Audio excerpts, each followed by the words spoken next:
Assalamu alaikum, guys. I hope you all are doing well.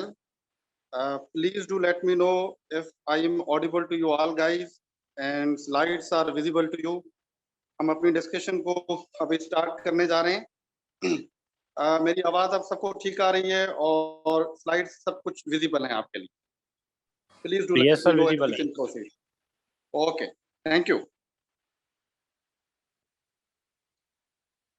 Okay guys, तो हम अपनी discussion को start करते हैं और आज जिस जिस जिस टॉपिक को हम डिस्कस करेंगे, this is very important contemporary issues के हिसाब से, और आप आजकल मीडिया वगैरह में भी देख रहे होंगे सारी चीजें। तो जो आज हमारा टॉपिक है जिसको हम डिस्कस करेंगे, that is about the history of Palestine Israel conflict and analysis of the current situation. तो हम थोड़ा हिस्टोरिकल जो आप कहें कि एक ये कॉन्फ्लिक्ट का हिस्टोरिकल बैकग्राउंड है, उसको थोड़ा सा क्रिटिकली देखने की कोशिश करेंगे। और उसमें हम देखेंगे कि ये जो आज हमें करंट सिचुएशन नजर आ रही है इस कॉन्फ्लिक्ट की उसकी नेचर क्या रही है और उसमें डिफरेंट पार्टीज वगैरह कौन सी रही हैं। तो अगर इसको हम इस आज की डिस्कशन को मैं डायसेक्ट करूं, इसको थोड़ा सा कंटेंट के हिसाब से लेके चलूं, तो जो मेजर पोर्शंस होंगे हमारी डिस्कशन के वो होंगे जो आज हम डिस्कस करेंगे, that will be upon on के बिगिनिंग ऑफ द कॉन्फ्लिक्ट को हम देखेंगे कि ये कॉन्फ्लिक्ट एक्चुअली स्टार्ट कैसे हुआ, उसके डायनामिक्स क्या थे उस टाइम पे। इसी के साथ साथ ही secondly parties in the conflict के ये जो पैलेस्टीन इजराइल कॉन्फ्लिक्ट है इसमें पार्टीज कौन सी हैं बेसिकली, और यहाँ से आपको जो पाकिस्तान का पर्सपेक्टिव है टू सम एक्सटेंट वो भी आपका जो है वो क्लियर हो जाएगा। इसी के साथ साथ बेस ऑफ द कॉन्फ्लिक्ट को हम देखने की कोशिश करेंगे। ये जो कॉन्फ्लिक्ट चल रहा है हिस्टोरिकली, इसके बेसिस क्या हैं, किस बेस पे पैलेस्टीन और जो इसराइल है वो आपस में इस कॉन्फ्लिक्ट के जो है वो सामने हैं। इसी के साथ साथ ही जो थर्डली हम देखेंगे कि view of the Israel and the world, के जो इसराइल व्यू रख रहा है इस इशू के बारे में उसको दुनिया कैसे देखती है। And fourthly the solution of the conflict को हम थोड़ा सा देखने की कोशिश करेंगे कि जो माजी में और हिस्टोरिकली कौन से जो रेजोल्यूशंस हैं या कौन से जो आप कहें कि सॉल्यूशंस हैं वो प्रोवाइड किए गए हैं इस इशू को देखने के लिए, और उनकी इम्प्लीकेशंस क्या रही हैं और करंटली उनका स्टेटस क्या है, हम इनको देखेंगे। और लास्टली हम थोड़ा सा इसको करंट सिचुएशन में देके आएंगे। ये आज की जो है अभी की हमारी डिस्कशन होगी, जो हमारी 1 घंटे में मैं कोशिश करूंगा, 1.5 घंटा भी लग सकता है कि हम इसको जो है वो कर लें। ओके, तो चलें जी, हम डिस्कस करते हैं सारे इशू को। थोड़ा सा मैं आपको ज्योग्राफी में लेके जाऊंगा ताकि आप लोगों को थोड़ी सी क्लैरिटी आ जाए। क्लैरिटी इन अ सेंस के व्हाट डज मीन बाय ये जो कॉन्फ्लिक्ट एग्जिस्ट करता है, इस कॉन्फ्लिक्ट की ये जो हैं आप कहें कि ये जो कंट्रीज हैं वो कहाँ कहाँ पे एग्जिस्ट करती हैं। तो ये मिडल ईस्ट के अंदर ये सारी सिचुएशंस जो है वो ये जो सारी हैपनिंग है वो हो रही है। और मिडल ईस्ट में अगर हम देखें तो हमें ये भी एक एशिया का ही एक पोर्शन है, ज्योग्राफिकली देखा जाए तो एक एशिया है। एशिया में डिफरेंट जो है वो रीजन्स आते हैं, जिसमें एक मिडल ईस्ट भी है, साउथ एशिया भी है, सेंट्रल एशिया भी है, ईस्ट एशिया भी है, और उसी में ही एक मिडल ईस्ट भी आता है। और ये जो करंट और ये जो करंट जो करंट सिचुएशन है इसको भी जरा हम वो देखते हैं कि अब क्या चल। अच्छा जी, mostly students are asking about my introduction, so here is Ghulam Murtaza. मेरा नाम है, I am a PhD scholar in Bahria university Islamabad campus in international relations.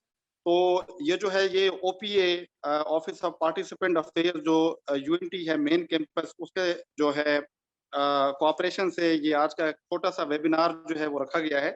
तो I am really thankful to OPA कि उन्होंने हमें ये अपॉर्चुनिटी दी कि हम टू सम एक्सटेंट इस ब्रॉड टॉपिक को जो है वो उसको डिस्कस कर सके।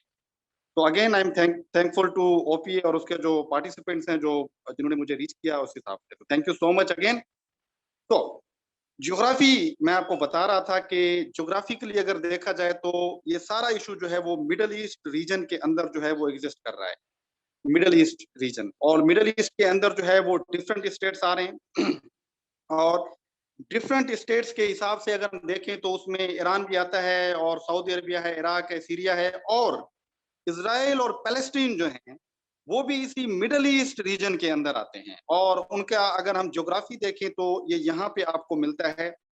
और इसको अगर मैं मजीद थोड़ा सा जूम आउट कर जाऊं तो आपको फिर क्लियर हो जाएगा कि ये मिडल ईस्ट है, जो इसराइल है जो कोई मिडल ईस्ट में आपको एग्जिस्ट करता नजर आता है, जिसकी एक साइड पे जॉर्डन के साथ उसकी बाउंड्री लगती है, एक तरफ पे उसकी सीरिया के साथ बाउंड्री लगती है, लेबनान जो है वो उसके साथ आता है, at the other end Mediterranean sea है, और जो है वो इजिप्ट के जो रीजन्स हैं वो इसको टच करते हैं। तो ये शॉर्ट हिस्ट्री ज्योग्राफी है जो आपको पता होना चाहिए कि मिडल ईस्ट, और मिडल ईस्ट में जो है वो इसराइल एग्जिस्ट करता है, या पैलेस्टीन, जो दोनों स्टेट्स हैं वहीं पे एग्जिस्ट करती हैं, और इनके आसपास जो स्टेट्स हैं, नेबरिंग स्टेट्स हैं, उसमें जो है वो जॉर्डन आता है, सीरिया आता है, लेबनान आता है, इजिप्ट आता है, और एक साइड से उसको जो है वो मेडिटेरियन सी आता है।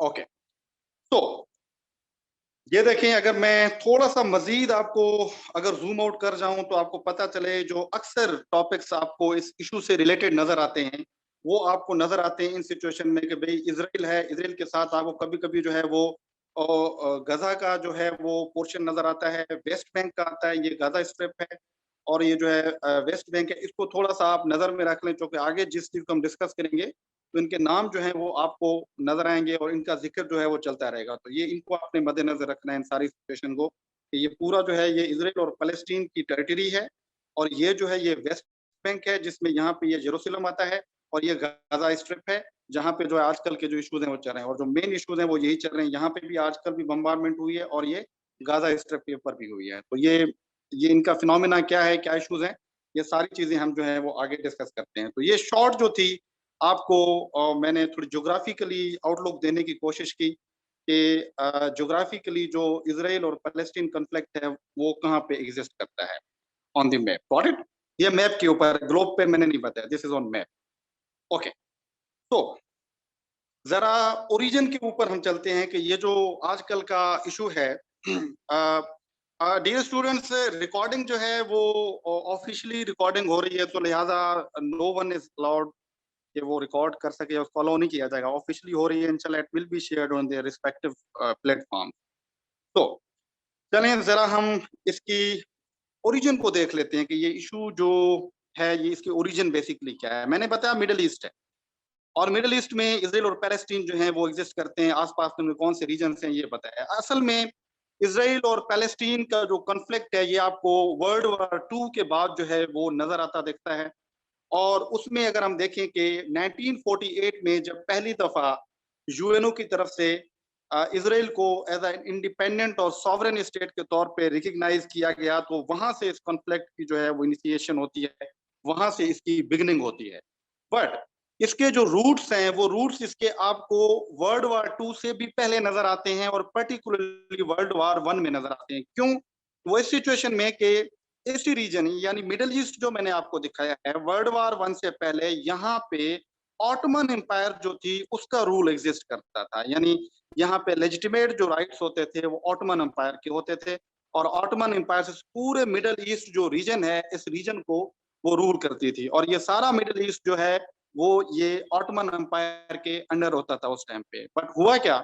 हुआ ये कि जैसे ही वर्ल्ड वॉर 1 स्टार्ट हुई, तो वर्ल्ड वॉर 1 के बाद जब एलाइज और एक्सेस एक दूसरे के आमने सामने आए 1914 के अंदर, तो उस टाइम पे जो एक्सेस थे, ऑटोमन एम्पायर ने एक्सेस का साथ दिया। यानी कि जहां पे ऑस्ट्रो हंगेरियन, जर्मनी, और जहां पे जो ऑटोमन एम्पायर है ये एक तरफ थे, ऑन दी अदर हैंड जो एलाइज थे उस एलाइज में आपको फ्रांस, और दूसरा जो है ब्रिटेन, और जो ये क्या कहते हैं रशिया के जो रीजन्स हैं ये आपको दूसरी तरफ नजर आते हैं। तो ऑटोमन एम्पायर उस टाइम पे ब्रिटेन के खिलाफ थी, फ्रेंच के खिलाफ थी, और वो उस टाइम पे जो एक्सेस थे उसको जो है उस टाइम पे वो सपोर्ट कर रही थी।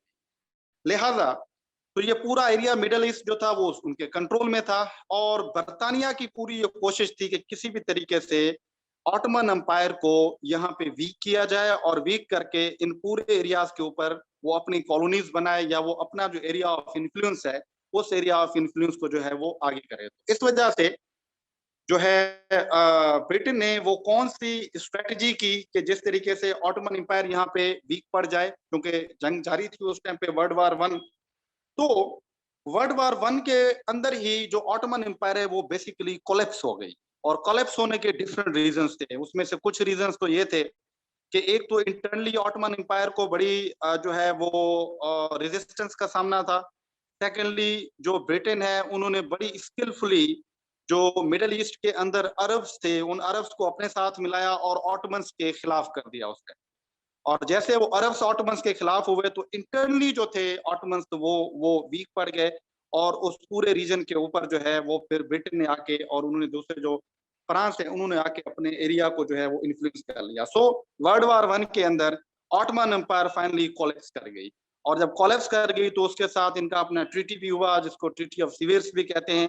और उसी ट्रीटी में अगर आपको याद हो कि उस टाइम पे सब कॉन्टिनेंट में भी एक मूवमेंट चलाई गई जिसको खिलाफत मूवमेंट कहते हैं 1918 के अंदर, जब उसको खत्म किया जा रहा था इस इंस्टीट्यूशन को। तो सब कॉन्टिनेंट में वो मूवमेंट भी चलाई गई थी। उसका मकसद ये था कि ऑटोमन एम्पायर को जो है वो ब्रेक डाउन ना किया जाए, उसके खलीफा को ना निकाला जाए, हमारे उनके साथ कोई जो है वो इमोशनल अटैचमेंट्स हैं। तो ये यहाँ के आर्ग्यूमेंट्स। तो फाइनली वर्ल्ड वन में ऑटोमन एम्पायर कोलैप्स कर गई। और कोलैप्स कर गई तो मिडिल ईस्ट का जो रीजन था वो खाली पड़ गया। जब खाली पड़ गया तो उस सिचुएशन में क्या सिचुएशन थी कि अभी ब्रिटेन और फ्रांस यानी जो एलायंस थे उनको वो एरिया सारा मिल गया और अभी उस एरिया पे जो कंट्रोल होना था वो कंट्रोल इन्हीं जो एलायंस थे इन्हीं का होना था।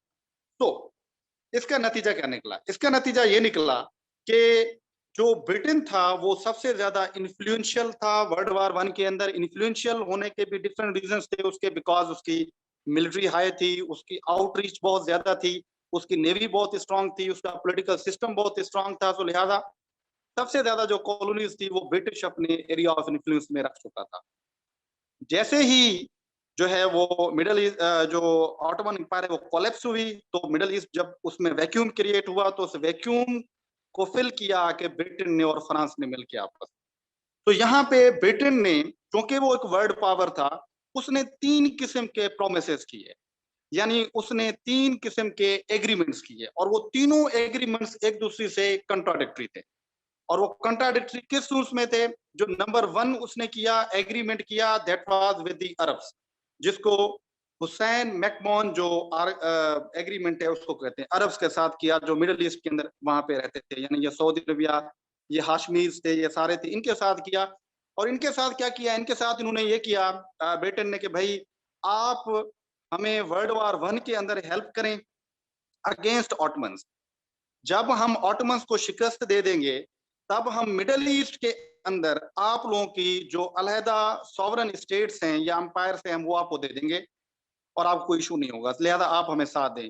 और उन्होंने थोड़ी जो है वो आइडेंटिटी पॉलिटिक्स को यूज किया वहां पे और ये यूज किया कि भाई अरब से जो है वो मतलब इस्लाम का जो झंडा है वो हमेशा वहीं से आया है, इस्लाम फैला वहीं पे, अभी ये टर्क्स कौन होते हैं जो आपके ऊपर रूल करते हैं, लिहाजा उनको आपस में जो है इन्होंने एक दूसरे को कन्फ्रंट किया। और जो अरब से वो इस सिचुएशन में आ गए कि जो ऑटमन्स हैं वो हमारे ऊपर हुकूमत क्यों करें, उनको सारा मटेरियल प्रोवाइड किया जो है वो ब्रिटेन ने। और अरब्स को ऑटमन्स के खिलाफ लड़ा दिया। और यही मेन रीजन थी कि वर्ल्ड वार वन में जो ऑटमन्स थे वो बेचारे हार गए और जो अरब्स थे उनकी ट्रिम्फ हुई वहां पे। और यहाँ पे उन्होंने एक मुआहदा किया जिसको कहते हैं हुसैन मैकमोहन जो मुआहदा है, उसको मैं आगे बताता हूँ आपको। तीसरा मुआहदा जो उन्होंने की, दूसरा मुआहदा जो किया that was the with France. ठीक है, फ्रांस के साथ भी उन्होंने एक मुआहदा किया कि भाई हम और आप जैसे ही मिडल ईस्ट में ऑटोमन एम्पायर कोलैप्स करेगा, आप और हम यानी फ्रांस और ब्रिटेन जो हैं ये हम अपने एरियाज को ले लेंगे और अरब्स को भी हम साइड पे कर देंगे। तो उनके साथ भी उन्होंने मुआहदा किया। तीसरा मुआहदा इन्होंने ज़ायोनिस्ट के साथ भी किया और ज़ायोनिस्ट के साथ ये मुआहदा किया कि हम आपको इसी धरती के ऊपर जहाँ पे जेरूसलम है वहां पे आपको एक अलहदा स्टेट बना के दे देंगे, लिहाजा आप हमारी सपोर्ट करें। तो एक ही जगह पे ब्रिटेन 3 पार्टीज के साथ मुआहदे कर रहा है और उस मुआहदे के पीछे अगेन मकसद उसका अपना ही है ताकि उसका जो एरिया ऑफ इन्फ्लुएंस है या पावर है वो ज्यादा से ज्यादा परपेचुएट कर सके। तो दैट वाज द रीजन। और ये जो मुआहदे थे, इन मुआहदे को अगर हम थोड़ा सा डिटेल में लेके चलें तो जो पहला मुआहदा है आपको नजर आता है 1915 और 16 में जब ये कर रहे हैं मुआहदा, ये अरब के साथ, यानी हुसैन जो मैकमोहन कॉरेस्पॉन्डेंस है, इसको जो है हम इस चीज का नाम देते हैं 1915 और जो है वो 16 के अंदर। ये वर्ल्ड वार वन के अंदर किया गया कि भाई जो जो है वो मक्का का जो वहां पे इलाका था उनके साथ इनका किया गया, उन इंटेंसिटी के साथ किया गया कि भाई अरब हमारी सपोर्ट करें अगेंस्ट टर्क्स, और जैसे ही टर्क्स खत्म होंगे तो हम आपको एक सेपरेट जो सल्तनत है वो आपको दे देंगे, आपको स्टेट दे देंगे। तो इसको कहते हैं हुसैन मैकमोहन कॉरेस्पॉन्डेंस कहते हैं 1915 के अंदर। तो एक तो इन्होंने वादा इसके साथ इस तरीके से किया। और यहाँ पे ब्रिटेन ने अपने लोग भी भेजे इंटेलिजेंस के, जिसको लॉरेंस कहते हैं, लॉरेंस ऑफ अरेबिया बड़ा मशहूर नाम है इनका, ये एंथ्रोपोलॉजिस्ट था, इनको भेजा जिसने अरब्स को इकट्ठा किया अगेंस्ट टर्क्स। उन्होंने हथियार वगैरह भी प्रोवाइड किए उनको, तो उन्होंने एक मूवमेंट चलाई पूरी। तो एक तो ये मुआहदा था जो इन्होंने किया। जो सेकंड मुआहदा था वो इन्होंने किया था ज़ायोनिस्ट के साथ, और वो मुआहदा जो था उस मुआहदे को कहते हैं बेल्फोर डिक्लेरेशन कहते हैं। बेल्फोर डिक्लेरेशन 1917 के अंदर। और ये क्या था? ये मुआहदा ये था, ये जो बेल्फोर डिक्लेरेशन था जो ज़ायोनिस्ट के साथ ये कर रहे थे ब्रिटेन, इसके अंदर ये था कि आप जो है जो ज़ायोनिस्ट मूवमेंट है वो हमें इकोनॉमिकली, हमें पॉलिटिकली सपोर्ट करे, और हम इसी धरती के ऊपर यानी मिडल ईस्ट के अंदर हम ज़ायोनिस्ट को एक अलहदा स्टेट जो है वो प्रोवाइड कर देंगे, उनको दे देंगे जहां पे वो लोग सारे रह सकते हैं। तो दूसरा मुद्दा जो था ये द बेल्फोर डिक्लेरेशन था 1917 के अंदर जो है वो ब्रिटेन ने किया ज़ायोनिस्ट के साथ, जो उस टाइम पे किया गया। तो बेल्फोर डिक्लेरेशन, ठीक है, कि हम जो है वो सपोर्ट करेंगे establishment of Jewish national home in the Palestine. हम आपको वहां पे सपोर्ट करेंगे अगर आप हमें सपोर्ट करते हैं। तो दूसरा मुद्दा जो था ये था, देखें ब्रिटिश एक ही जगह पे तीन मुद्दे कर रहे हैं। और तीसरा जो मुद्दा था that was Sykes pact agreement.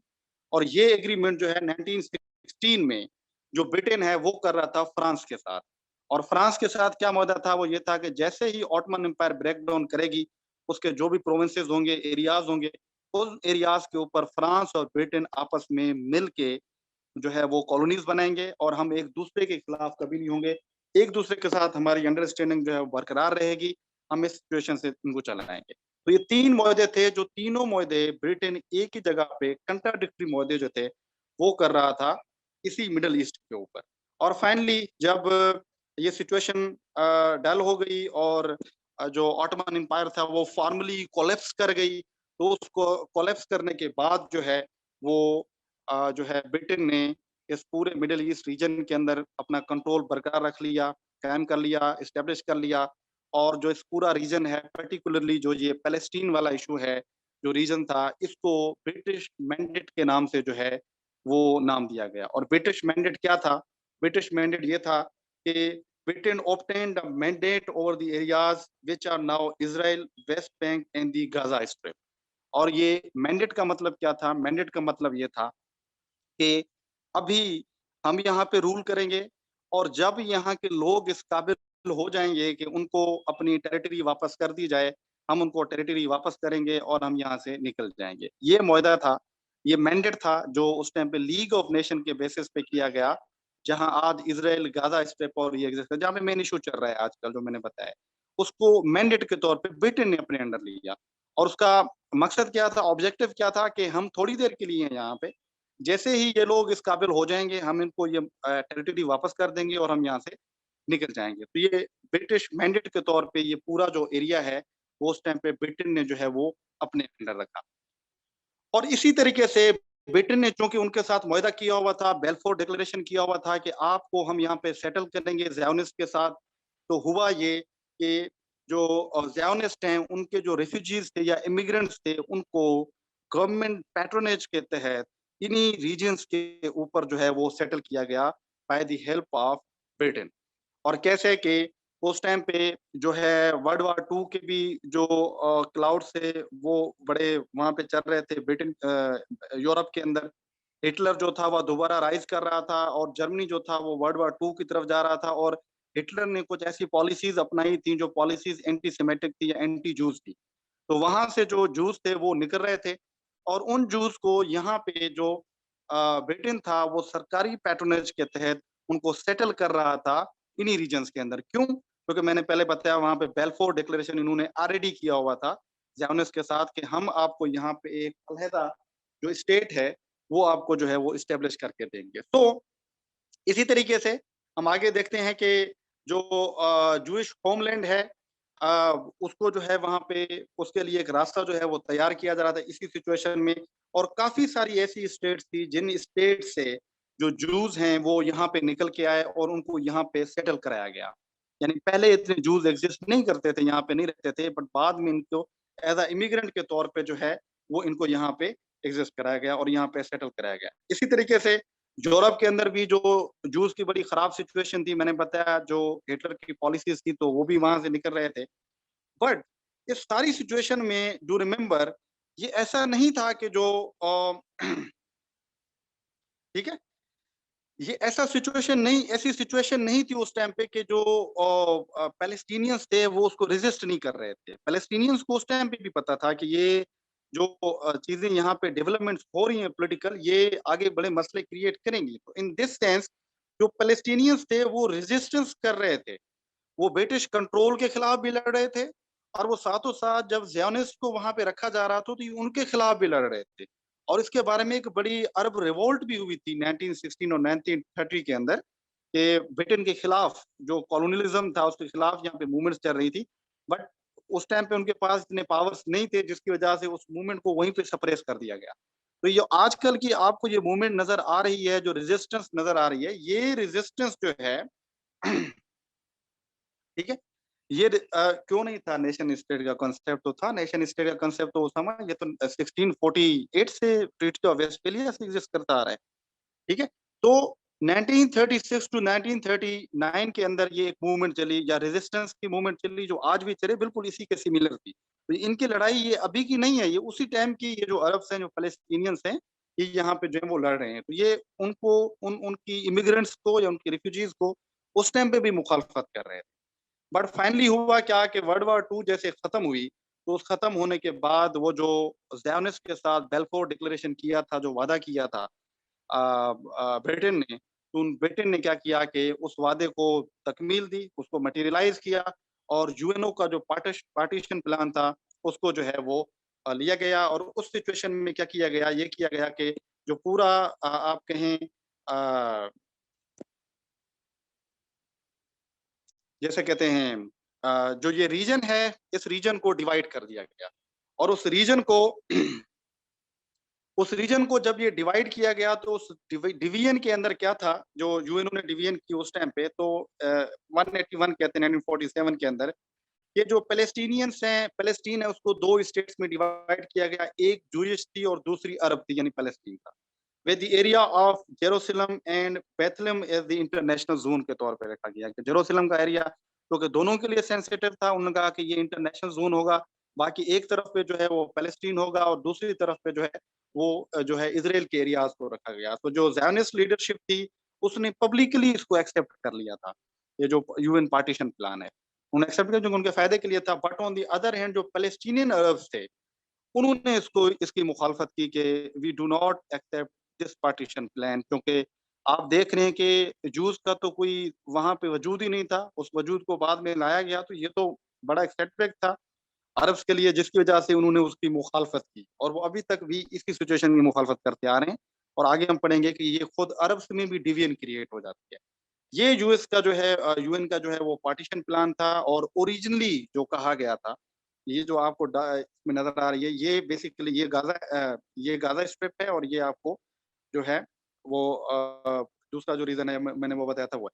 तो ये जो है ये अरब से यानी जूस को और ये जो ग्रीन में आपको नज़र आ रही है, ये आपको उस टाइम की जो इज़राइल स्टेट है उसको इतना पावर दिया गया। और ये जो इलाका आपको ग्रे में नज़र आ रहा है, ये इंटरनेशनल बॉर्डर के तौर पे लिया गया कि ये जेरूशलम है, ये इंटरनेशनल ज़ोन है, ये दोनों के कंट्रोल में नहीं आएगा। इनको जो यूएनओ उस टाइम पे बनी थी, उसके कंट्रोल में जो है उस टाइम पे रखा गया।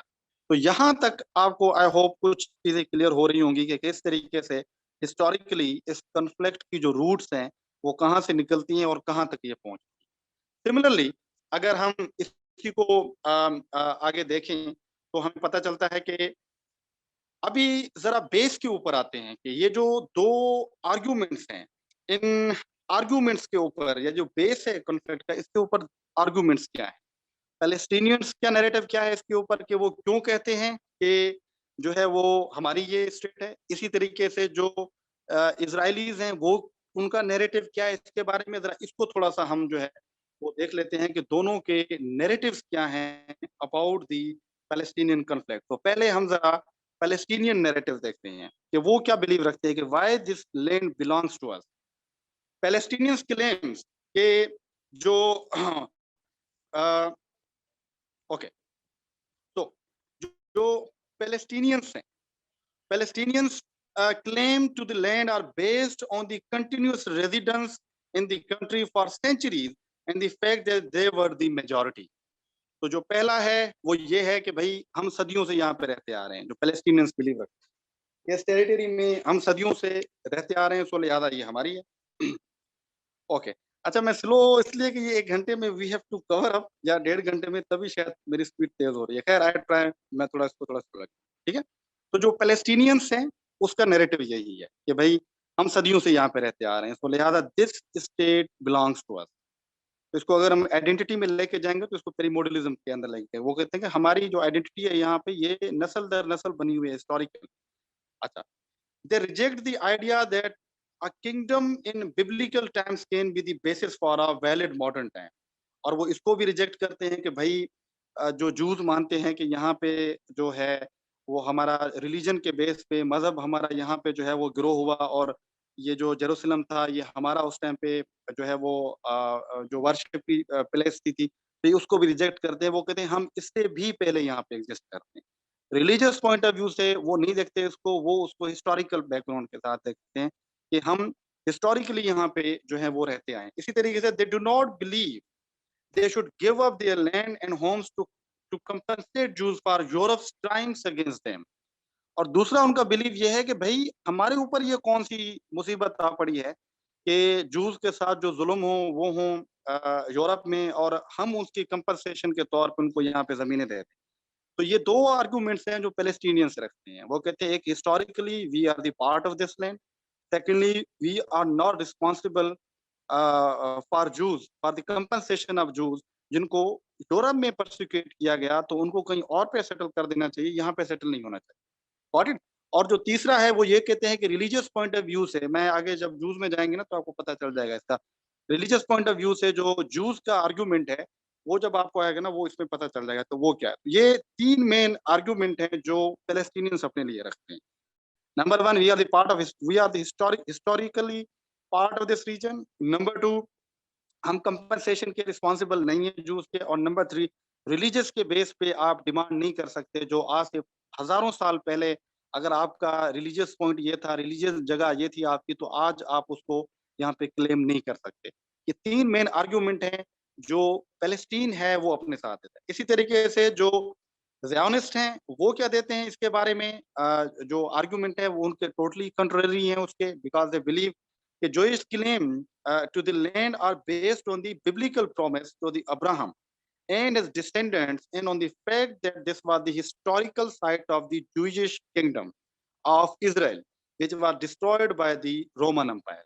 वो कहते हैं इसी रीजन के अंदर जो हमारा रिलीजन था, जब उस टाइम पे मूसा अलैहिस्सलाम के दौर में जब इसराइल एक वहाँ पे नेशन एग्जिस्ट करती थी, वो कहते हैं हम यहाँ पे हिस्टोरिकली रहते आए हैं। हिस्टोरिकली इन अ सेंस कि जब हज़रत मूसा अलैहिस्सलाम आए, जब उन्होंने जो है तौरीत को वहाँ पे लेके आए और जो वहाँ पे इनकी कम्युनिटी बनाई गई, जो वहाँ पे जूस थे, वो कहते हैं हम उस तरीके से वहाँ से यहाँ पे रहते आए हैं। तो लिहाजा ये प्लेस जो है वो हमसे रिलेट करती है, हम इसको पोजेस करते हैं, और ये हिस्टोरिकली हमारी प्लेस रही है, क्योंकि हमारे जो पैगंबर थे वो भी रहे हैं, हमारे आबा व अजदाद भी यहाँ पे रहे हैं। सो लिहाजा हम इस लैंड को ओन कर सकते हैं, यहाँ पे रह सकते हैं, जो बाद में रोमन्स ने इनको आके तबाह किया। इसी तरीके से जो अगर हम आगे देखें तो they see a homeland for the Jews as the only possible haven from the European antisemitism. और वो ये भी कहते हैं कि भाई हमारे साथ जब यूरोप में जुल्म हो रहा था तो ये हमारे आबाओ अजदाद की प्लेस थी, रिलीजियसली सेक्रेड प्लेस थी, तो लिहाजा हमारे पास ये अथॉरिटी है कि हम यहाँ पे आके रहें। तो ये मतलब आपको ज़ायोनिस्ट का आर्गुमेंट टोटली रिलीजन बेस्ड लगता है, और वो कहते हैं रिलीजियसली हम यहाँ पे काफी टाइम पहले रहते थे, लिहाजा अभी हम यहाँ पे रह रहे हैं। और इसी तरीके से जो पैलेस्टीनियंस हैं वो कहते हैं नहीं, हम आप तो रिलीजन आपका जो है आज से 5-6,000 साल पहले है ना, हम तो उससे भी पहले यहाँ पे रहते थे। तो दोनों हिस्टोरिकल पॉइंट में लेके आते हैं, बट जहाँ पे ज़ायोनिस्ट हैं वो रिलीजन को आगे लेके आते हैं और जो पैलेस्टीनियंस हैं वो उस पॉइंट को एग्री नहीं करते। ये 2 बेसिस हैं मेन, जिस बेसिस के ऊपर दोनों की जो है वो कॉन्फ्लिक्ट जो है वो थोड़ा-सा रिलीजियस पॉइंट ऑफ व्यू से अगर लेंसेज़ से देखें तो ये उसके अंदर जो है वो आपको जो सोर्स ऑफ रीज़न है कॉन्फ्लिक्ट का ये नज़र आता है। ये 2 नैरेटिव्स हैं जो नैरेटिव्स आपको नज़र आते हैं इस रीजन के अंदर, इस कॉन्फ्लिक्ट के अंदर कि दोनों का रीजन क्या है। अच्छा, किसका पॉइंट वैलिड है, किसका पॉइंट वैलिड नहीं है, ये हर कोई अपने डिफरेंट पर्सपेक्टिव से देखता है। बिकॉज़ इन सोशल साइंस के अंदर आपको कभी भी रियलिटी का एक पर्सपेक्टिव नज़र नहीं आता है, देयर आर मेनी रियलिटीज़। तो आपका अपना पॉइंट ऑफ व्यू जो है उसको आपने सब्सटेंशिएट करना है। तो कौन-सा है, कैसे, ये आपको मिलता है। ओके, तो यहाँ तक आई होप आपको चीज़ें क्लियर हो गई होंगी, उसकी हिस्ट्री, उसकी बिगिनिंग और इसी के साथ-साथ ही जो दोनों के नैरेटिव्स हैं, वो भी आपको क्लियर हो गए होंगे, कि क्या नैरेटिव हैं जो दोनों के ज़रिए में जो वो हिस्टोरिकली एग्ज़िस्ट करते हैं। इसी तरीके से जो है 1948 में जो है वो जो इज़राइल है वो फ़ॉर्मली एक इंडिपेंडेंस के तौर पे जो है वो आगे नज़र आता है और इसी तरीके से जो वो इंडिपेंडेंस मनाते हैं और यहाँ पे इसको डिज़ास्टर का नाम दिया जाता है। और यही रीज़न था कि जो पैलेस्टीनियंस थे वो उसको डिज़ास्टर्स कह रहे थे और जो जूस थे वो उसको इंडिपेंडेंट के तौर पे ले रहे थे बिकॉज़ पैलेस्टीनियंस ने कभी भी उसको रिकॉग्नाइज़ किया था। यूएन को प्लान को भी उन्होंने रिकॉग्नाइज़ नहीं किया था और इसी तरीके से जो 1948 के अंदर जो है वो आपको पहली वॉर नज़र आती है। 48 में वो कायम भी होता है और उसकी पहली वॉर भी आपको जो है वो नज़र आती है, जो है इसी के दौर में। ओके। जी, वो है बिल्कुल है ना, मैंने बताया ना कि जेरूसलम ये तो मेन इश्यू है। जेरूसलम जेरूसलम जो है रिलिजियसली पॉइंट ऑफ व्यू से जेरूसलम मेन में एग्ज़िस्ट करता है और इसी हिसाब से अगर हम देखें कि जो जूस हैं वो भी कहते हैं वो हमारी भी हिस्टोरिकल प्लेस और religious point of view point रहा है और जो हम ये जो पैलेस्टीनियंस हैं वो भी इसे बिलीव रखते हैं कि एज़ अ मुस्लिम्स वो एरिया हमारे लिए बहुत से ज़्यादा सेक्रेड रहा है, जो पहला हमारा जो है वो किबला भी रहा है सिचुएशन।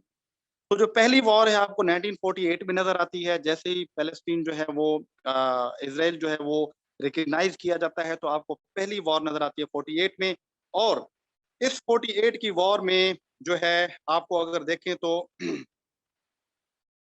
अगर आप देखें तो आपको पता चलता है कि उस वॉर के बाद ही उस वॉर के बाद ही जो रेजिस्टेंस है वो स्टार्ट हो गई और उस रेजिस्टेंस का नतीजा क्या था? उस रेजिस्टेंस का नतीजा ये था कि जंग शुरू हो गई और जो तकरीबन अरब स्टेट्स थी उस टाइम पे, उनको तो उस टाइम पे बड़ा जोश वगैरह चढ़ा कि उन्होंने भी आके फ़लस्तीन का साथ दिया और उन्होंने कहा कि हम इज़राइल के खिलाफ जो है वो लड़ेंगे। तो पहली वॉर ही स्टार्ट होगी और पहली वॉर ही जो नतीजे थे वो बड़े अजीबो-गरीब से हो गए। किस सेंस में? सबसे बड़ा जो नुकसान हुआ वो खुद पैलेस्टीनियंस को हुआ, फर्स्ट जो वॉर हुई 48 में। क्यों? क्योंकि फ़लस्तीनी जो थे, उनको वो होमलेस हो गए एक किस्म से। होमलेस इन अ सेंस के ये जंग जो थी वो बज़ाहिर तौर पे तो जो इज़राइल था वो जीत चुका था। वो किस तरीके से कि उसका नतीजा ये निकला कि फाइटिंग के दरमियान जो पैलेस्टीन और इज़राइल के दरमियान 48-49 में the majority of the Palestinian Arab population became refugees.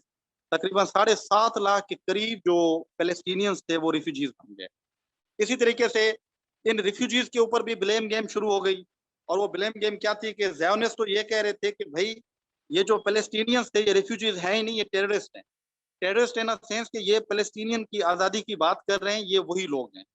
On the other hand जो अरब्स थे वो ये कह रहे थे नहीं यार, ये होमलेस लोग हैं जो जंग की सूरत में निकले हैं।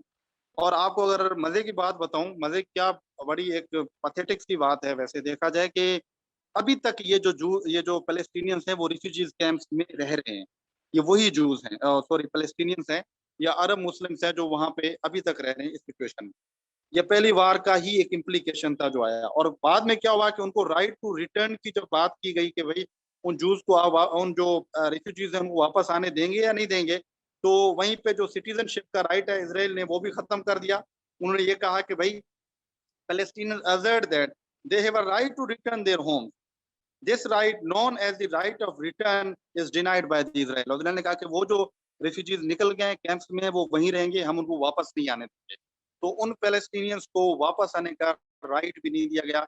इसी तरीके से एक और वार भी आपको नजर आती है जिसको हम 6 डे वॉर कहते हैं। 6 डे वॉर के हिसाब से देखा जाता है। और ये वॉर भी जो है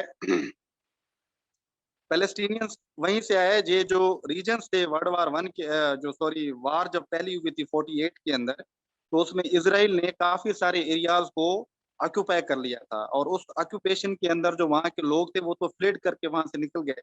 जो वहां से फ्लीड करके निकले थे 7.5 लाख के करीब लोग, उनको रिफ्यूजी कैंप्स में जो है वो स्टे कराया गया और अभी तक वो वहीं पे एग्जिस्ट कर रहे हैं। और इसराइल ने उनको वापस नहीं आने दिया और वहां पे अपनी सेटलमेंट बना के बैठ गया। इसी तरीके से ओके, इसी तरीके से एक और वार होती है 6 डे वार जिसको कहते हैं, ठीक है। और ये वार जो थी वो जमाल अब्दुल नासिर जो इजिप्ट का था उसके इसमें हुई कि हम अपने एरियाज को जो है वो वापस लेने की कोशिश करेंगे 6 डे वार के अंदर। बट हुआ क्या कि 6 डे वॉर के अंदर जो इसराइल है उसने दोबारा इनको शिकस्त दे दी और उसने वेस्ट बैंक को भी अपने हिस्से में कर लिया, गाजा स्ट्रिप को भी अपने कर में गया, सिनाई पेनिनसुला जो इजिप्ट का था उसको भी अपने हिस्से में कर लिया और गोलान हाइट जो थे सीरिया के उनको भी अपने कब्जे में कर लिया इसराइल ने। तो ये दूसरी वॉर में भी जो अरब से उनको बड़ी जो है वो एक बड़ी पथेटिक जो डिफीट है वो उसका सामना करना पड़ा।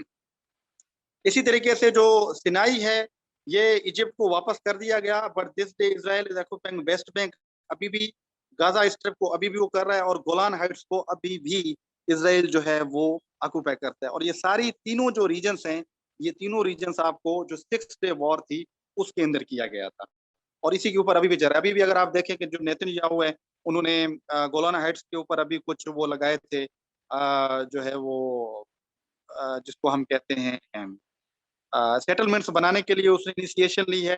और गाजा स्ट्रिप भी और जो है दूसरा आपको वेस्ट बैंक है जिसके ऊपर अभी भी बम्बारमेंट हुई है, ये अभी भी जो इसराइल है वो अपने कब्जे में रखा हुआ है। इसी तरीके से पहले ये सारी पैलेस्टीन अथॉरिटी के पास थी चीजें और उसके बाद जो है ये 6 डे वॉर के अंदर ये भी गवा चुके सारे।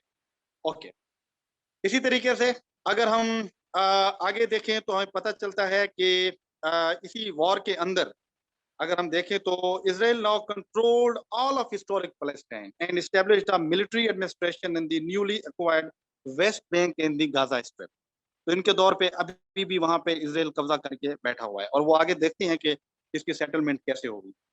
ये देखें, ये आपको थोड़ा सा जो है इसमें क्लैरिटी नजर आ जाएगी। ये देखें इस नक्शे को अगर आप स्क्रीनशॉट ले लें तो आपको पता चल जाएगा कि पहले जो है ये 1967 की जो 6 डे वॉर थी उससे पहले ये आपको रीजन नजर आते हैं और बाद में ये इसराइल आपको नजर आता है इन एरियाज पे कब्जा। ये पहले इसराइल सिर्फ यहाँ पे एग्जिस्ट करता था और बाद में इसी वॉर के बाद इसने जब गोलान हाइट्स को अपने कब्जे में लिया, गाजा स्ट्रिप को लिया और वेस्ट बैंक को अपने कब्जे में लिया, सिनाई पेनिनसुला को भी अपने कब्जे में लिया, तो ये सिचुएशन बन गई उस टाइम पे जो इसराइल की। तो आज इसराइल इन्हीं मोस्ट ऑफ द रीजन्स के ऊपर आज भी इसराइल जो है वो अपनी कॉलोनीज को जो है वो बना के बैठा हुआ है। इसी तरीके से यहाँ पे देखें ये इसराइल है इन एक्चुअल सेंस, ठीक है।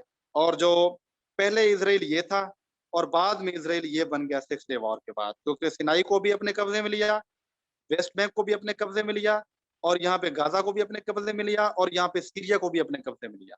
उस पे अपनी टेरिटरीज जो है वो ऑक्यूपाई करके अभी तक जो इसराइल है वो वहाँ पे एग्जिस्ट कर रहा है। इसी तरीके से अरब्स को फिर भी सुकून नहीं आया। अरब्स ने एक और वार भी छेड़ दी जो कि 1973 में हुई जिसको योम किप्पुर वार कहते हैं। योम किप्पुर बेसिकली क्या था, ये इसराइल जो यहूदीज थे जो जूस थे उनका एक रिलीजियस डे था, लाइक ईद जैसे हमारे यहाँ होती है। और उसी सिचुएशन में क्या हुआ कि जो है अरब्स ने मिलके दोबारा जंग जो है वो छेड़ ली इनके लिए और वो जो जंग छिड़ी गई उस जंग के अंदर क्या हुआ कि जो है इसराइल को कैजुअलिटीज तो बहुत ज्यादा हुई। बट इसी तरीके से जो है सीरिया है और जो है ये सीरिया के लिए बड़ा खतरनाक हुआ क्योंकि सीरिया के पहले भी एरियाज कब्जे में थे। यानी 73 की वार भी इसराइल ने ही जीती थी, ये माइंड में रख। और इसने मजीद जो एरियाज थे उनको भी अपने कब्जे में कर लिया इसराइल ने कि they unexpected Egyptian Israeli cease fire हुआ और सीरिया मिलिट्री डिफीट हुई। इसराइल ने सीज कर लिए ज्यादा गोलान हाइट्स को भी अपने कब्जे में कर लिया। बाय द वे ये वार जो है इसमें सीज फायर हो गया और ये जो है वो ये जो वॉर थी ये खत्म हुई, बट खत्म के सिचुएशन में हुई एज डिजास्टर के तौर पे। यानी जिसमें इसराइल ने और ज्यादा कब्जे जो है वो कर लिए योम किप्पुर वार में। फिर एक बड़ी इंटरेस्टिंग डेवलपमेंट होती है इसी कॉन्फ्लिक्ट के अंदर, जिसको कहते हैं इंतफादा कहते हैं। और ये इंतफादा बेसिकली क्या था? ये इंतफादा जो 18, जिसको आज भी इंतफादा के तौर पे दिया जा रहा है कि भाई ये थर्ड इंतफादा है, जो आजकल जिस तरीके से पैलेस्टीन रेजिस्टेंस आ रही है, इसको हम कहते हैं। ओके, इसी तरीके से ओके, तो इन 1987 में वेस्ट बैंक में कब्जा था और गाजा स्ट्रिप पे भी कब्जा कर लिया था, मैंने आपको बताया। अब इंतफादा को हम पढ़ते हैं आगे, सोहेल आ रहा है, ठीक है? ओके, तो वेस्ट बैंक पे भी कब्जा कर लिया इसराइल ने और गाजा पे भी कर लिया। पहले उसका कब्जा था नहीं, ये जो है 1967 की वॉर में किया उसने जाके, और 73 में मजीद कर लिया। ये चूंकि इजरायली ऑक्यूपेशन के अंदर थे 20 सालों से, यानी 48 में ही, इसी तरीके से हुआ क्या हुआ, ये कि जो पैलेस्टीनियन पॉपुलेशन थी वेस्ट बैंक के अंदर और गाजा में, उन्होंने एक अपराइजिंग स्टार्ट कर ली इजरायली ऑक्यूपेशन के खिलाफ। वो जो अपराइजिंग स्टार्ट की, उस अपराइजिंग को इंतफादा कहा जाता है, फर्स्ट इंतफादा। क्योंकि ये वो अपराइजिंग थी जो फॉर्मली तौर पे ना इंटरनेशनल मीडिया में कभी कवरेज दी गई थी उससे पहले, ना किसी ने उसका जिक्र किया था, और ना इजरायली इतनी जो पैलेस्टीनियंस हैं इतनी तादाद में इसराइल के खिलाफ कभी लड़े थे। That was the first time in 1987 कि जब वो लड़े उस टाइम पे। तो उस अपराइजिंग को जब पैलेस्टीनियंस बाहर निकले, वो लड़े, और आप देखते हैं वो ग्लोल जो हाथ में होती है, लड़ रहे होते हैं, टैंक्स के सामने बच्चे रुक जाते हैं, पत्थर उठा के उनके खिलाफ लड़ रहे थे, इसको इंतफादा कहा जाता है। ये अपराइजिंग थी जो दुनिया ने पहली दफा उसको देखा था।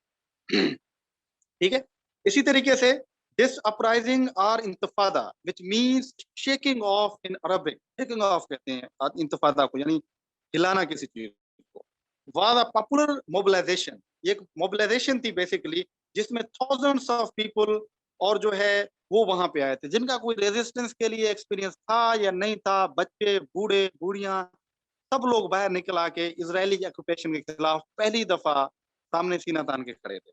उसको हम कहते हैं फर्स्ट इंतफादा कहते हैं, जो उस टाइम पे, जिसको दुनिया ने भी उस टाइम पे रिकग्नाइज किया। और क्या था इंतफादा के फीचर्स, क्या थे इंतफादा के? जो ये देखें, ये तस्वीरें भी आपको इंतफादा की उस टाइम पे नजर आ रही हैं।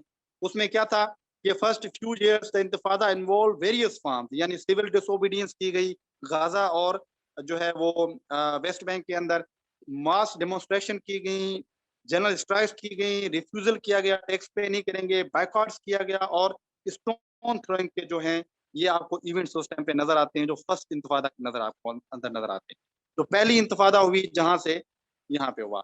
यहीं पे ही एक और डेवलपमेंट होती है, and that development is Palestinian Liberation Organization, जिसे पीएलओ कहते हैं। तो 1964 के अंदर पीएलओ जो है वो पैलेस्टीनियन के लिए एक नई पार्टी के तौर पे आती है, जिसको आपने यासिर अरफात, आपने बड़ा मशहूर है, सुना होगा, वो उसको डील करते हैं, वो आती है। और यही पीएलओ है जो आज भी एग्जिस्ट करती है। ठीक है, ये सरप्राइजिंग इंतफादा मींस अपराइजिंग, ये उस टाइम पे आती है। तो the embodiment of the Palestinian national movement, वो कहते हैं कि हम रिजल्ट ये हुआ 1987 की इंतफादा का, कि इंटरनेशनली जो इसराइल था उसके जो कुछ आप कहें एक्टिविटीज थी वो एक्सपोज हुई पहली दफा। क्योंकि उससे पहले पैलेस्टीनियंस क्या कर रहे थे, कैसी रेजिस्टेंस थी, किसी को पता नहीं था।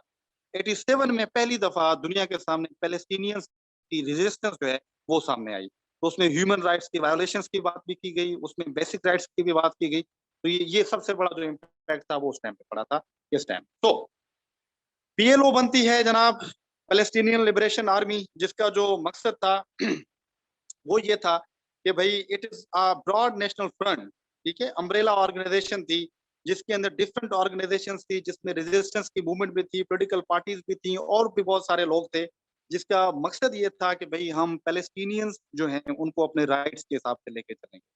तो जब पहली अरब समिट हुई 1974 के अंदर, उसमें पीएलओ को as a sole and legitimate representative of the Palestinian people के तौर पे जो है इसको नाम लिया गया।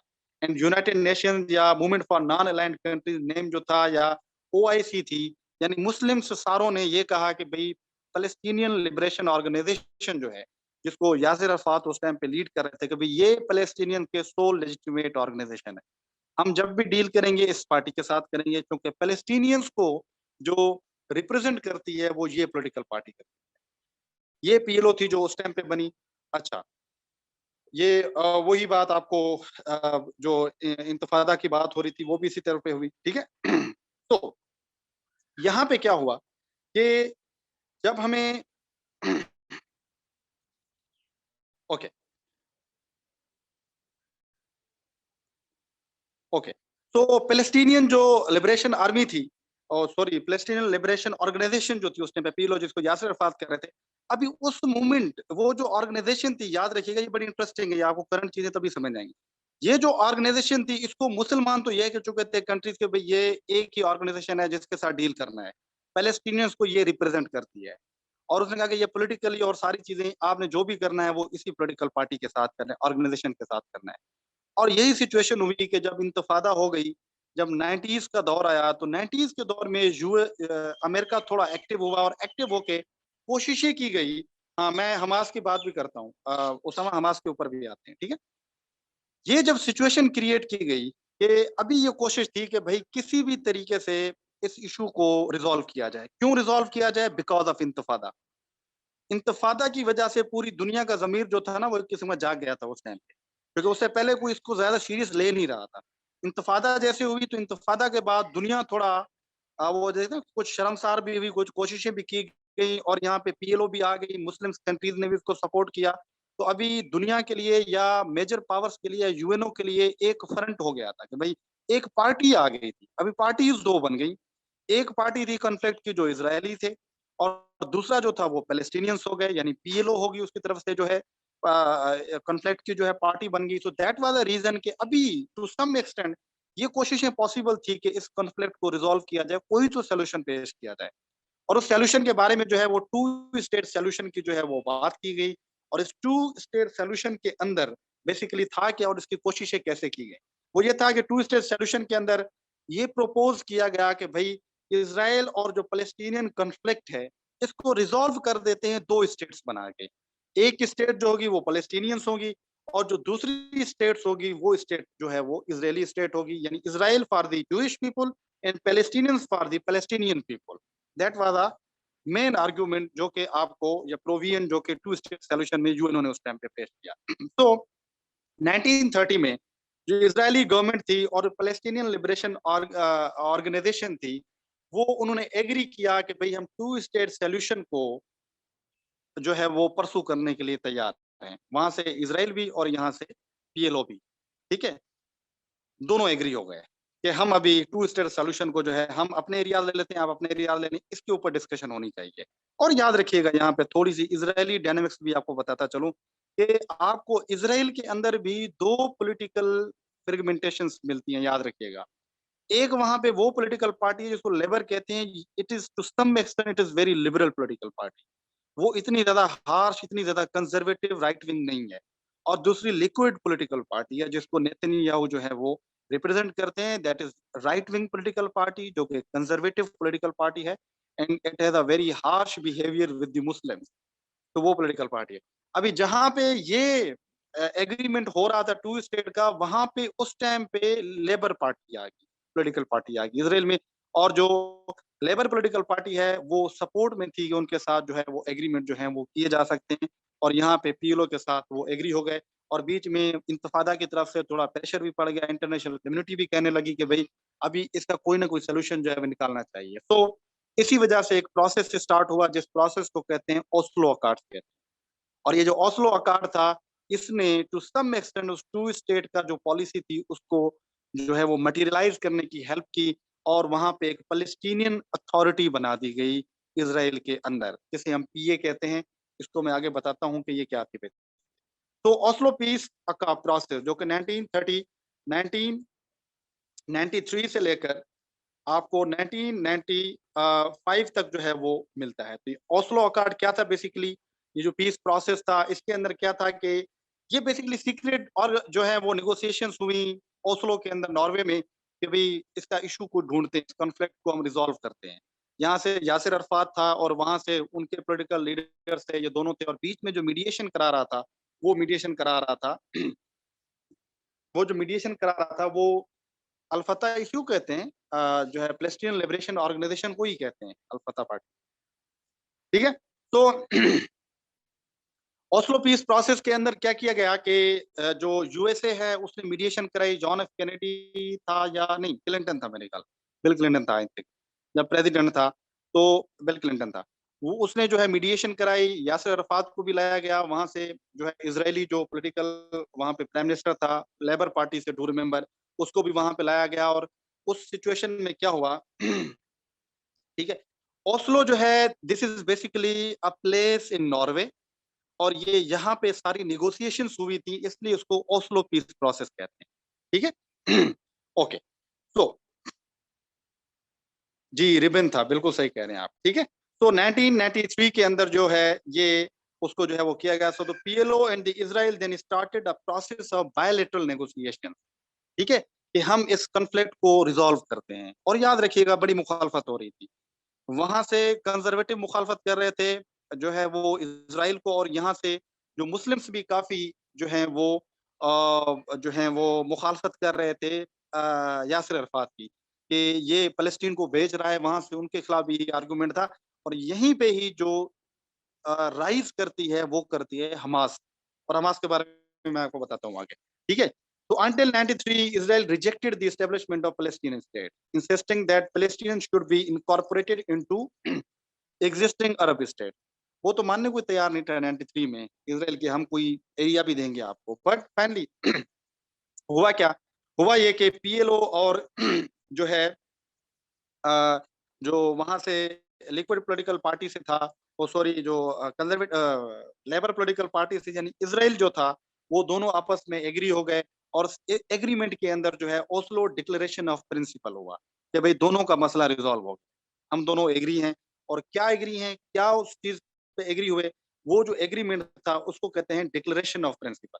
ठीक है, ओस्लो पीस प्रोसेस के अंदर 1993 में किया गया, वॉशिंगटन में जो किया गया वो क्या था, बड़ा इंटरेस्टिंग था, इसको जरूर सुनना है आपने। कि इसके जो प्रोविजंस थे उस एग्रीमेंट के, वो क्या थे कि Israel and the PLO traded mutual recognition.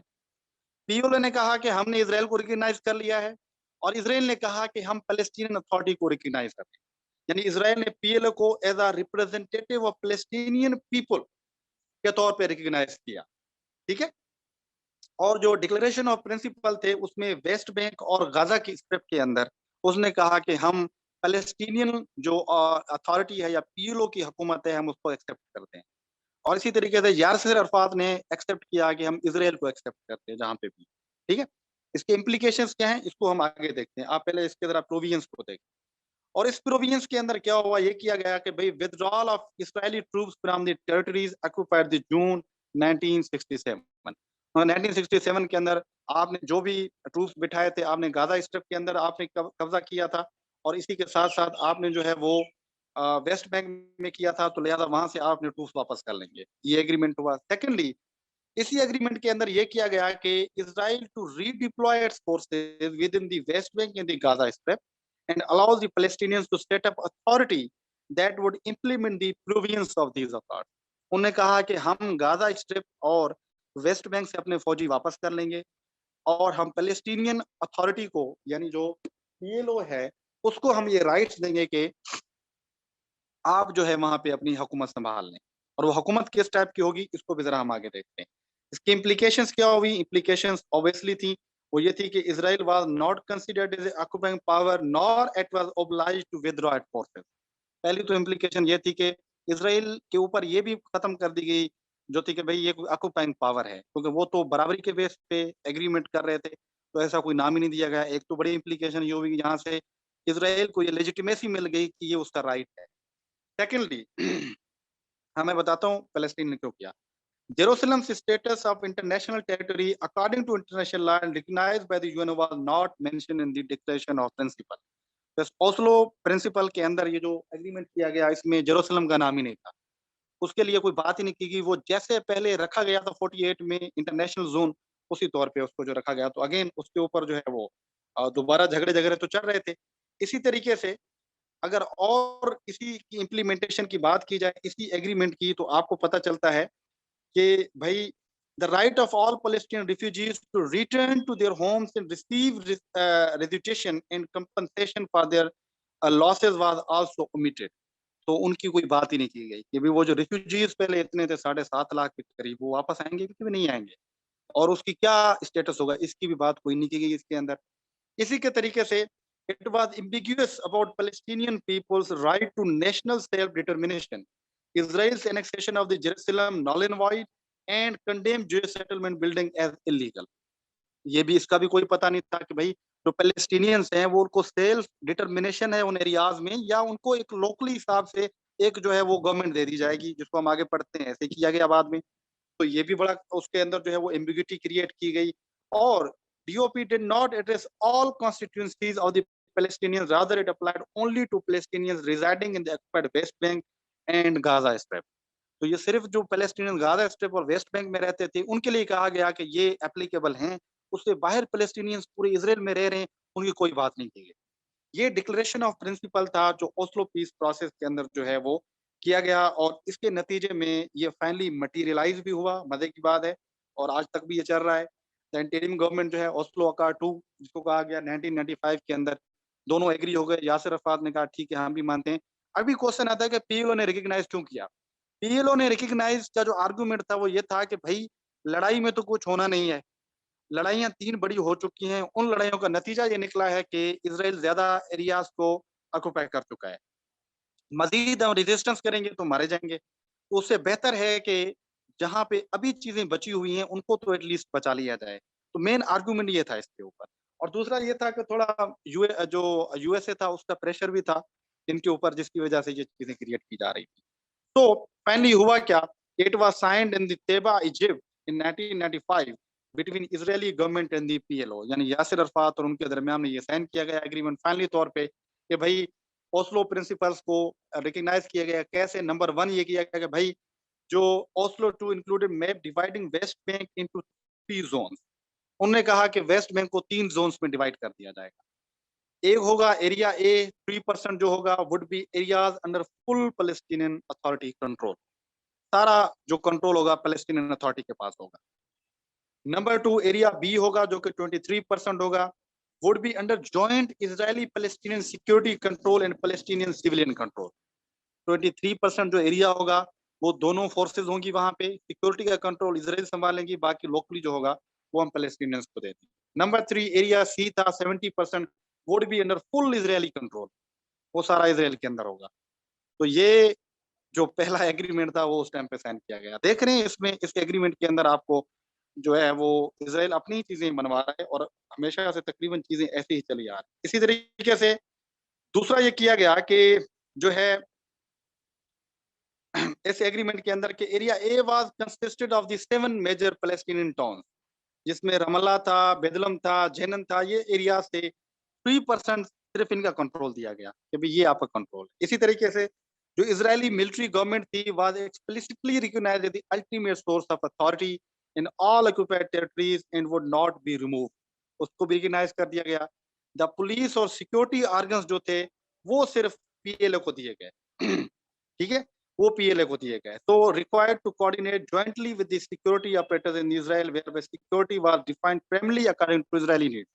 तो वो सिक्योरिटी क्या होगी, सिक्योरिटी को कैसे मेंशन किया जाएगा, वो इसराइल की बात पे, ठीक है ओके जी। मैं आता हूँ कि इजरायली ये क्यों इस पे एग्री कर रहे थे, इसको हम पढ़ते हैं। तो PLO control over such sectors of life and education, health and culture. तो आप ऐसे समझ लें कि जो छोटी छोटी चीजें हैं वो कह दी गई पैलेस्टीन अथॉरिटी को, भाई आप संभालेंगे। मेन चीजें जो थी वो अगेन इसराइल ने अपने पास रखी। तो ये किस्म का कोई मदद तो ना हुआ है अगर रियल सेंस में देखा जाए तो, कोई पार्टी या ऐसा सीन कुछ भी नहीं था इसके अंदर, जबरदस्ती चीजें थी वो जो मनवाई गई। और रीजन उसका क्या हुआ ये अगर आप देख लें, यहाँ से आपको और ज्यादा क्लैरिटी हो जाएगी कि ये जो आपको एरियाज नजर आ रहे हैं, एरिया ए है जिसमें टोटल 3% जो है वो पैलेस्टीन अथॉरिटी को चीजें दी गई, ये जेनन था, ये सारे एरिया। और जो आपको ये येलो में नजर आ रहा है ये एरिया बी है जिसमें पैलेस्टीनियन और इजरायली साथ में थे। और एरिया सी जो आपको नजर आ रहा है, ये जो व्हाइट में नजर आ रहा है, ये सारा इसराइल के अंडर दिया गया। तो अगेन चीजें तो सारी दोबारा ही जो है वो इसराइल के साथ ही चली गई। इसको जरा मैं और मजीद क्लियर करूं तो यहाँ पे आपको और ज्यादा क्लियर नजर आ जाएगा ये अगर आप देख रहे हैं ये बेसिकली टू स्टेट सॉल्यूशन था। कभी एक ये स्टेट हो गई जो पैलेस्टीनियन अथॉरिटी के अंदर होगी, बट वो कंप्लीटली नहीं होगी, उसके अंदर भी एरियाज को डिवाइड किया गया है कि भाई ए बी सी 3%, 23% और बकाया जो है वो उस परसेंट, उसमें भी ज्यादा से ज्यादा जो पावर थे या वो जो अथॉरिटी थी वो सारी जो है उसको दी गई। यहाँ पे जो है अगर हम देखें इसकी असेसमेंट भी करते हैं, बट थोड़ा सा आपको यहाँ पे हमास की भी बात बता दूं। यहीं पे इन्हीं चीजों के ऊपर ही जब ये पैलेस्टीनियंस एग्री कर रहे थे, और एग्री वो लोग कर रहे थे जो कॉन्फ्लिक्ट से थक चुके थे, जो यासिर अरफात या पीएलओ के जो आइडियोलॉजी से वाबस्ता लोग थे वो इसको सपोर्ट कर रहे थे। उनका आर्गुमेंट अपना था कि होना कुछ नहीं है, तो लिहाजा जो जितनी चीजें मिल रही है उसको किया जाए। अच्छा, एक ये आर्गुमेंट है। दूसरा ये है कि ये जो पीएलओ था यानी यासिर अरफात खुद था, उस वो भी खुद एक्सप्लॉइट हो गया था, और वो एक आप कहें एक मोहरा था जिसने इसराइल को रिकग्नाइज कराने में जो है वो बड़ा रोल प्ले किया है। एक आर्गुमेंट ये भी दिया जाता है। ऑन दी अदर हैंड अगर हम देखें तो जो इसके अंदर दोनों तरफ से मुखालफत हुई, यहाँ से जो है पैलेस्टीनियंस ने भी मुखालफत की, वहां से इसराइलीज ने भी मुखालफत की, और यहाँ पे हमास ने बड़ा स्टांस लिया, बड़ा एक जो है बड़ा क्लियर कट स्टांस लिया। वो तो इस चीज को मानने को ही तैयार नहीं थी कि जो हमास ऑर्गेनाइजेशन है कि भाई हम कोई टू स्टेट सॉल्यूशन के ऊपर जो है वो बिलीव रखते हैं। दे टोटली बिलीव कि भाई पैलेस्टीनियन सारा हमारे अंडर है, और हम इसके ऊपर अपनी एक जो है वो सॉवरेन स्टेट बनेंगे। यहाँ पे इसराइल के वजूद के ही वो मुखालिफ हैं, आप ऐसे समझ लें, जो हमास वाले हैं जो आजकल लड़ रहे हैं। ऑन दी अदर हैंड जो अल फतह है या पैलेस्टीनियन अथॉरिटी है, वो उस चीज को नहीं मानती। उनने चूंकि पहला मैंने बताया मुआहदा किया हुआ है, वो तो अपने एरियाज के ऊपर रह रहे हैं वहां पे, जहाँ पे उनकी थोड़ी तरह की हुकूमत है वो वहां पे अभी भी कर रहे हैं। बट टू रिमेम्बर, अभी ये जो कॉन्फ्लिक्ट हुआ है रिसेंटली, इस कॉन्फ्लिक्ट के अंदर हमास और अल फतह यानी पीएलओ के दरमियान भी बड़े टसल्स चल रहे हैं इंटरनली अगर देखा जाए तो। जो पीएलओ है वो हमास को बर्दाश्त नहीं करती है इतना, और ये भी रिपोर्ट्स आई थी कि पीएलओ शामिल थी शामिल थी इसराइल के साथ हमास को मरवाने में। हमास के जो चंद अच्छे अच्छे लोग थे उनको जो है वो जो बड़े एक्टिव लोग थे उनको जो है टारगेट करवाने में जो अल फतह थी यानी पीएलओ है जो पैलेस्टीन अथॉरिटी, वो शामिल थी उनके साथ। ये भी एक आर्गुमेंट अभी दिया जाता है। तो इन दोनों के आपस में बड़ी मुखालफत है, और हमास टू दी पॉइंट ये रखती है, बिलीव रखती है कि भाई इसराइल एक जो है एक्सटर्नल ऑक्यूपेशन के तौर पे यहाँ पे आया है, उसको वापस जाना चाहिए होगा, और हम उसको निकाल के रहेंगे सिंपली। और उनको जो सपोर्ट में है वो डिफरेंट स्टेट्स करती हैं, पर्टिकुलरली ईरान जो है वो उसको ज्यादा सपोर्ट करता है, और उसके अपनी डिफरेंट विंग्स हैं, वो पॉलिटिकली भी बड़ी एक्टिव है, उसकी मिलिट्री विंग भी है, एक मिलिटेंट विंग भी है, और वो काम भी बहुत ज्यादा करवाते हैं, सोशल वर्क के काम भी बहुत ज्यादा हमास जो है वो वहाँ पे करवाती है, जिसकी वजह से वो बड़ी मशहूर भी है, पॉपुलर भी है, एक्टिव भी है वहाँ पे। ओके, तो अच्छा, इसकी असेसमेंट जरा अगर हम कर लें तो ये जो पूरा ओस्लो पीस प्रोसेस हुआ और ये जो रिकग्नाइज करके बैठ गए, तो उसका नतीजा क्या निकला कि अरफात और जो पैलेस्टीनियन अथॉरिटी थी उन्होंने तो एक्सेप्ट कर लिया उसकी एग्जिस्टेंस को और उसकी परमानेंस को भी, और उसको लेजिटिमेसी भी प्रोवाइड कर दी कि भाई ऑक्युपाइड एरिया में जहां इसराइल है हमने उसको रिकग्नाइज कर लिया। तो the primary obligation of PS police and security forces was to protect Israel and Israeli citizen. तो वो थोड़े बहुत जो राइट्स दिए गए थे सिक्योरिटी के पैलेस्टीन अथॉरिटी को, वो भी इसराइल के फेवर में थे, उनको करते थे। और जो Arafat and PA were put into position of being accountable to Israel and the US, यानी कि वो अगेन वही जो आर्गुमेंट है जिसकी हमास बड़ी मुखालफत कर रही थी कि ये जो अरफात है उसने एक किस्म का सौदा कर लिया है इसराइल का, तो ये सौदे वाली बात थी। यस, बिल्कुल, एग्जैक्टली एग्जैक्टली, महमूद अब्बास वहीं से है। ठीक है, इसका अगर हम रिएक्शन देखें कि रिएक्शन क्या था इस सारी सिचुएशन में, तो आपको पता चलता है कि जो एग्रीमेंट था, हम कह सकते हैं to some extent secular secular भी अगर ना कहें तो बहरहाल वो इसराइल को जो है वो रिकग्नाइज कर चुका था, और वो फॉर्मली किया था उसने, ओस्लो अकॉर्ड में आपने देखा है सारा। So this agreement signed between Arafat and Rabin was controversial for many Israelis and Palestinians. दोनों के लिए मैंने बताया। इसराइलीज के लिए कैसे कंट्रोवर्शियल था, वो इस तरीके से था, इसराइली मुखालफत कर रहे थे कि भाई इसराइलीज ने पीएलओ को एक टेररिस्ट स्टेट समझते थे, कंट्री। वो कहते थे ये टेररिस्ट है और टेररिस्ट के साथ जो है हो गया। और ये याद रखिएगा, ये रेबन चूंकि लेबर पार्टी से था, तो जो लिक्विड पार्टी है वहां के कंजर्वेटिव है वो मुखालफत कर रहे थे। इसी तरीके से दे they did not want to evacuate their settlements. वो settlements को भी नहीं छोड़ना चाहते थे और वो रेबन को ये कह रहे थे कि भाई तुमने सौदा कर लिया है हमारा। इसी तरीके से they feared that their sacred places will be under Palestinians. क्योंकि ये मजहबी लोग थे, कंजर्वेटिव थे, तो उनको ये भी खतरा था कि भाई हमारी मजहबी जगहें जो हैं वो पैलेस्टीनियंस के अंडर आ जाएंगी। तो उनका रिएक्शन बड़ा अजीबो-गरीब सा था, पर्टिकुलरली जो कंजर्वेटिव जूस थे उनका। इसी तरीके से जो पैलेस्टीनियंस थे उनका अपना आर्गुमेंट था, रिएक्शन था इसके ऊपर कैसे, वो ये कि supporters of the accepted Oslo as an unfortunate but necessary compromise. एक नेसेसरी इविल का कॉन्सेप्ट था। पैलेस्टीनियन समझते थे कि अनफॉर्चुनेट तो है but it was a necessary, क्योंकि कब तक हम लड़ सकते हैं, झगड़ सकते हैं। तो इस वजह से एंड बट राइवल ग्रुप जैसे हमास था, इस्लामिक जहाद था और जो पॉपुलर फ्रंट था for the Liberation of Palestine refuse to recognise Israel, और वो अभी तक नहीं करते, अभी तक लड़ रहे हैं। They warned that a two-state solution would betray the aspiration of Palestinian refugees to return to land inside Israel during the Nakba of 1948। यानी उसको जो नकबा नाम देते हैं कि जब वो आज़ाद हुआ था, जो है वो आज़ाद किया, उसको रिकॉग्नाइज किया गया था जब इसराइल को, तो वो कहते हैं ये बिट्रेयल है, हमने धोखा किया है उन 7.5 लाख रिफ्यूजीज के साथ, और हमने धोखा किया है जो है वो लोग जो हमसे उम्मीदें लगाए बैठे हैं।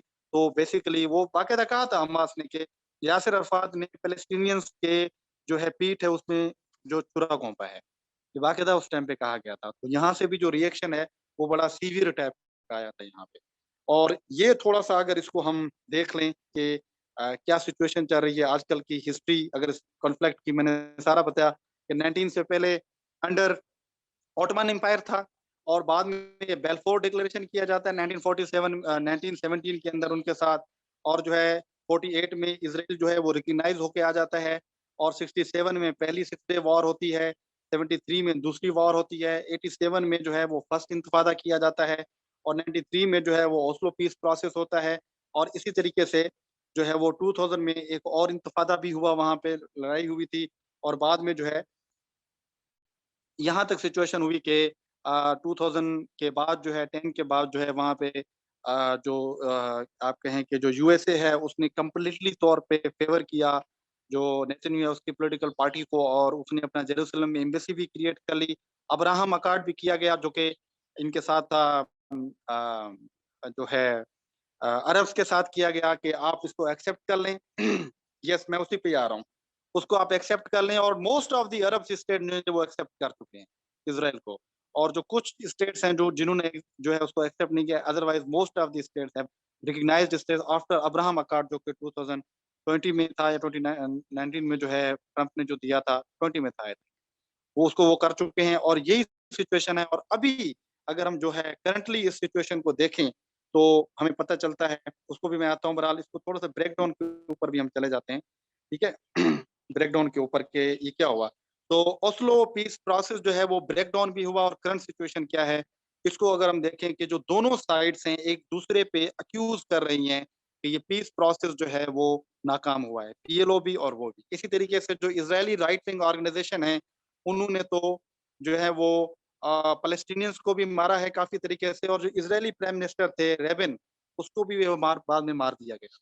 इसी तरीके से हमास ने जो है वो इज़राइल पे अटैक शुरू कर दिए, तो इज़राइल ने ये समझा कि भई ये मुआहदा जो है वो ख़त्म हो चुका है। इसी तरीके से जो शिमोन पेरेस था, उसको भी जो है जो इलेक्शंस हुई बाद में उसमें बड़ी शिकस्त हुई, और नेतन्याहू जो थे लिक्विड पॉलिटिकल पार्टी से वो दोबारा जीत के आ गए, और वो मुसलसल जीतते ही आ रहे हैं, और अभी भी वो जीत रहे हैं। तो यहाँ से भी आपको अंदाजा हो जाएगा नेतन्याहू बैठा है तो वहाँ पे कंजर्वेटिव जो ज़ायोनिस्ट हैं वो हैं, और वो इन सारे पीस प्रोसेस के अमल को मानते ही नहीं हैं। और दिस इज़ अ रीज़न कि आपको पता चला है कि जो अभी रिसेंट इश्यू हुआ, इस रिसेंट इश्यू के ऊपर भी लिंक सारी वही है। हिस्टोरिकल रीज़न्स जो हैं वो सारी जो हैं वो यही हैं, और इस हिस्टोरिकल रीज़न्स के बेसिस पे ही जो इज़राइल है वो पूरी कोशिश करता है कि किसी भी तरीके से हमास को कंट्रोल किया जाए, और हमास की पूरी कोशिश है कि इज़राइल को जो है वो शिकस्त दी। तो करंट सिचुएशन के हिसाब से भी इश्यू जो है वो एक ही उठा था, वो भी यहीं बैतुल मुक़द्दस से ही उठा था। वहाँ पे छोटी-सी ज़मीन थी, उस ज़मीन में जो है वो कुछ फैमिलीज़ थी मुस्लिम्स वो रहती थी, और उन फैमिलीज़ को जो है वो निकालने की बात की गई कि आप निकल जाएँ यहाँ से, और वो कोर्ट में केस चला, और केस में भी यही चीज़ हुई कि उन मुस्लिम फैमिली के खिलाफ बात आई, और उन्होंने दोबारा वहाँ पे अपील की, और इस अपील के दौरान ही वो वहाँ पे नमाज-शमाज पढ़ती थी, तो वहाँ की फ़ोर्सेस गई, उनको उठाने की कोशिश की और वो वहाँ से नहीं उठी और जहाँ पे ये मसला जो है वो ट्रिगर हो गया। अच्छा, ये तो इंडिविजुअली तौर पे जो है वहाँ पे ट्रिगर हुआ, अब मसले तो इससे भी ज़्यादा हैं और वो क्या था, वो ऑब्वियसली मैंने बताया आपको कि जो पैलेस्टीनियंस हैं, उनकी पूरी कोशिश है कि हमास एक वाहिद पॉलिटिकल पार्टी है, जिसको हमने शिकस्त देनी है। ऑन द अदर हैंड जो हमास है, वो इज़राइल के वजूद को ही एक्सेप्ट नहीं करती है। तो ये इस दोनों के दरमियान ये जो करंट सिचुएशन है, वो आपको नज़र सामने आ रही है और दोबारा अभी सीज़ फायर हो गया है, बट आप हिस्टोरिकली फैक्ट्स को इग्नोर करके करंट चीज़ों को समझ नहीं सकते हैं। दिस इज़ द रीज़न कि आज को आपको आज भी जो इज़राइल है, वो इस सिचुएशन में नज़र आता है, फ़लस्तीन के दरमियान झगड़े नज़र आते हैं और these are the all things जो historically I have tried my level के आपको थोड़ा-सा इसका बैकग्राउंड पता चल जाए और उसको करंट से हम रिलेट करें। क्योंकि हमारे टॉपिक की जो स्कोप था, वो यहीं तक था, तो आई होप आपको यहाँ से चीज़ें समझ आएँगी।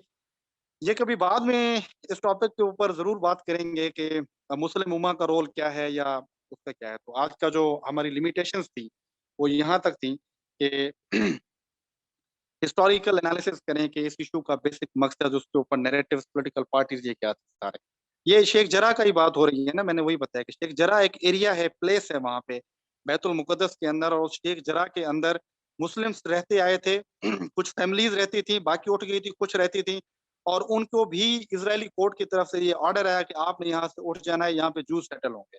वो वहाँ से फैमिलीज़ उठ नहीं रही थी और इन्होंने केस भी किया और वो केस भी इनके खिलाफ आया। दोबारा सुप्रीम कोर्ट में इन्होंने केस किया उस शेख जरह के एरिया के ऊपर और ये वहाँ पे नमाज़ पढ़ रहे थे। वहाँ की जो फैमिलीज़ थी, वहाँ पे ये इज़राइली जो हैं वो फ़ोर्सेज़ हैं, उनको उन्होंने उठाने की कोशिश की नमाज़ से और वहीं पे झगड़ा जो है वो बेसिक शुरू हुआ शेख जरह से और शेख जरह का एक बड़ी अपनी हिस्ट्री है।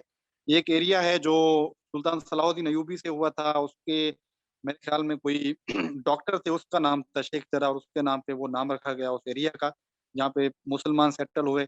और उससे पहले वो इज़राइलीज़ कहते हैं, जूस कहते हैं, हमारे लोग यहाँ पे सेटल होते थे, तो ट्रिगर पॉइंट ये शेख जर्राह का एरिया था और यहाँ से ये उठा और इसके जो एलिमेंट्स हैं, वो तो मैंने हिस्टोरिकली आपको बताया कि ये तो माज़ी से ही चीज़ें चली आ रही हैं और चलती जा रही हैं। आई होप गाइज़ यहाँ तक आपको चीज़ें समझ आई होंगी, आपने इसको अंडरस्टैंड भी किया होगा, ये जो हिस्टोरिकल रीज़न्स क्या हैं, क्योंकि अगर आप हिस्ट्री को नहीं जानेंगे तो ऑब्वियसली आपको प्रेज़ेंट की जो चीज़ें हैं, वो आपको समझ नहीं आएँगी। तो गाइज़ यहाँ तक हमारे जो टॉपिक था इसकी वो लिमिटेशंस थी और जो है आई होप आप लोगों को समझ भी आई होंगी और अभी जब चीज़ें आप पढ़ेंगे इसके बारे में तो आपको मज़ीद चीज़ें अच्छे तरीके से जो है वो अंडरस्टैंडिंग होंगी। तो गाइज़ अपना ओके, तो आई विल ट्राई कि मैं स्लाइड शेयर कर लूँ।